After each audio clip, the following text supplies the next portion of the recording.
Ya, kalau prediksi saya itu Anies tetap akan dicalonkan PDI. Jadi PDI itu belajar dari pemilu di 2017 waktu mencalonkan Ahok. Jadi kita lihat waktu itu Ahok elektabilitas tinggi 30% lebih, dan untuk mengalahkan Ahok yaitu dengan cara harus ada 50, tidak sampai 50%. Makanya kita dibagi 3 calon. Nah,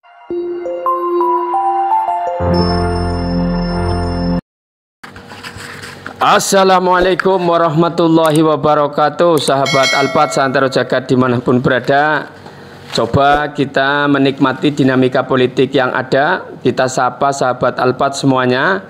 Ini ada prediksi. Saya habis membuat video di TikTok, ternyata responnya luar biasa dengan kegagalan Anies yang saat ini belum mendaftar di KPU untuk maju di Pilkada DKI Jakarta. Tapi ini ada pandangan berbeda dari teman saya, pas kebetulan dia juga kader PKS dan pengamat politik, walaupun pengamat politik kelas kampung. Tapi siapa tahu kalau ini benar berarti dia luar biasa amatan politiknya. Yuk kita perkenalkan, mari Mas Catur Teguh Prasetyo, monggo. ya, terima kasih teman-teman. Kurang dekat. Untuk kami menyikapi perkembangan politik yang ada di DKI tentang pencalonan Anies Baswedan di Pilkada DKI. Monggo, barangkali kita bisa sharing, ya, mengamati. Miknya diperdeketin lah, kurang dekat. Dicolak politik yang ada di DKI. Ya, walaupun kita warga Jawa Tengah, kita tetap coba belajar menganalisa apa yang terjadi di negeri kita ya, termasuk DKI Jakarta. Dan Anies sangat berpengaruh karena kemarin itu calon presiden yang tidak lolos, tidak jadi ya. Gimana Mas Catur Teguh ini amatan sampean sebagai orang Tegal, kader PKS yang kenal sepak terjangnya Anies dan sepak terjangnya PDI Perjuangan, setidaknya Anda punya analisa. Coba analisa Anda gimana? Anies akan dicalonkan atau tidak? Ya, kalau prediksi saya itu Anies tetap akan dicalonkan PDI.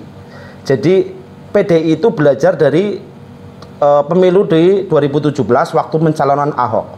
Jadi kita lihat waktu itu Ahok elektabilitas tinggi 30% lebih, dan untuk mengalahkan Ahok yaitu dengan cara harus ada 50, tidak sampai 50%. Makanya kita dibagi 3 calon. Nah, untuk itu PDI nggak mau kecolong lagi, biarkan nanti pihak dari sana akan mencalonkan siapa dulu ya.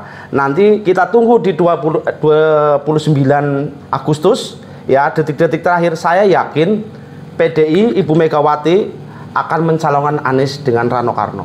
Itu prediksi saya. Insya Allah itu tepat.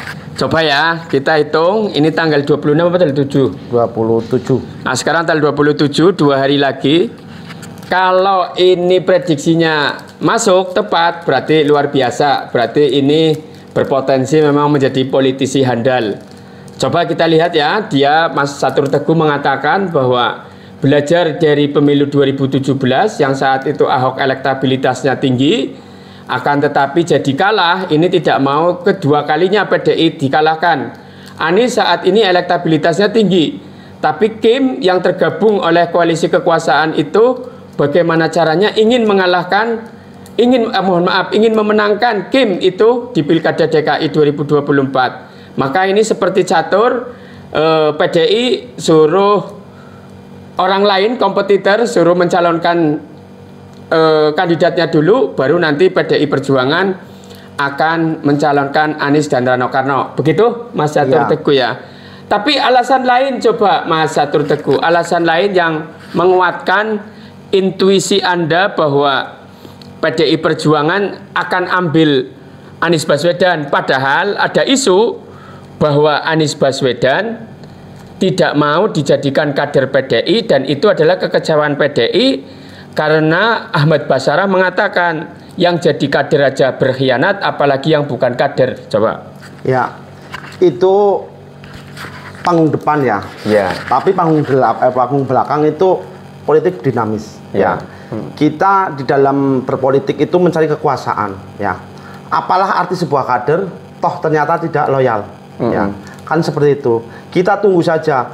Ini jangan-jangan kalau PDI mencalonkan Anies dulu, Kim akan terpecah. Ya, mungkin ada pihak PKB sama Demokrat keluar dari Kim, ya, mencalonkan sendiri. Jadi biar tidak ada yang 50%. Ya, kasus nanti akan serupa di 2017 seperti itu. Gitu ya. Ya, prediksi saya seperti itu. Jadi biarkanlah nanti seolah-olah PDI itu mencaci maki Anies, ya, Anies itu dibuang begitu saja. Tapi saya yakin panggung belakang sudah ada deal-dealan. Jadi kita lihat dari lawan dulu bagaimana.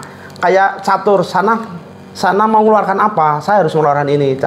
Jadi kita tunggu saja sampai tanggal 29. Nanti bagaimana, apakah prediksi saya itu tepat atau tidak. Kalau memang tidak tepat ya karena kami orang kampung sengadar untuk belajar menganalisa. Ya. Tapi kalau melihat historinya seperti itu. Oke. Jadi, ini seperti namanya ya, catur teguh. Nah, ini seperti percaturan. Ini katanya panggung depan, panggung layar berbeda.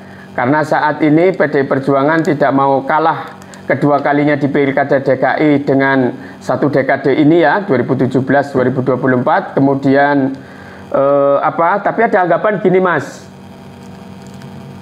para fanatiknya Anies itu benar mendukung Anies jangan jadi kader PDI, karena kalau dia jadi kader PDI nanti ditunjuk-tunjuk Ibu Megawati, dikatakan petugas partai lah dan lain sebagainya.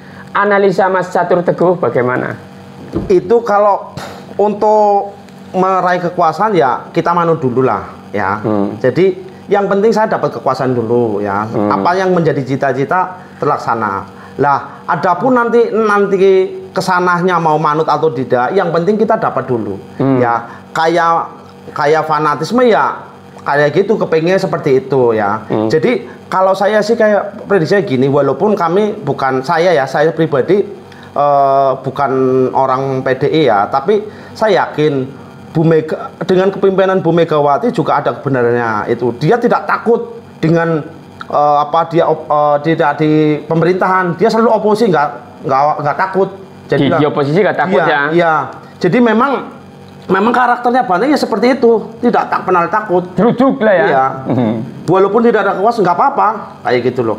Jadi memang karakter PDI seperti itu. Dia sudah ditempa dari 97 ya.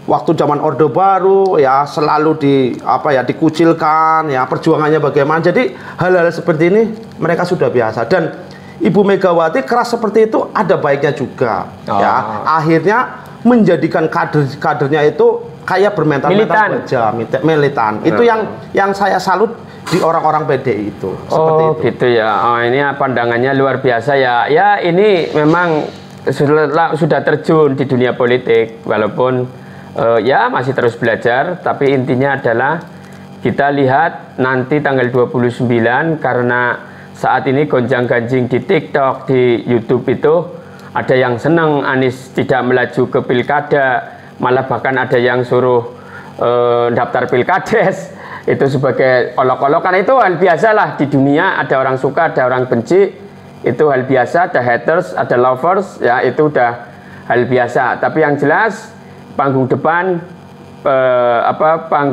sama panggung belakang politisi kita itu selalu berbeda, akan tetapi kita di grassroots kadang-kadang menilai politik itu hitam putih, tapi ternyata kalau politisi itu ada abu-abu, begitu ya? Iya.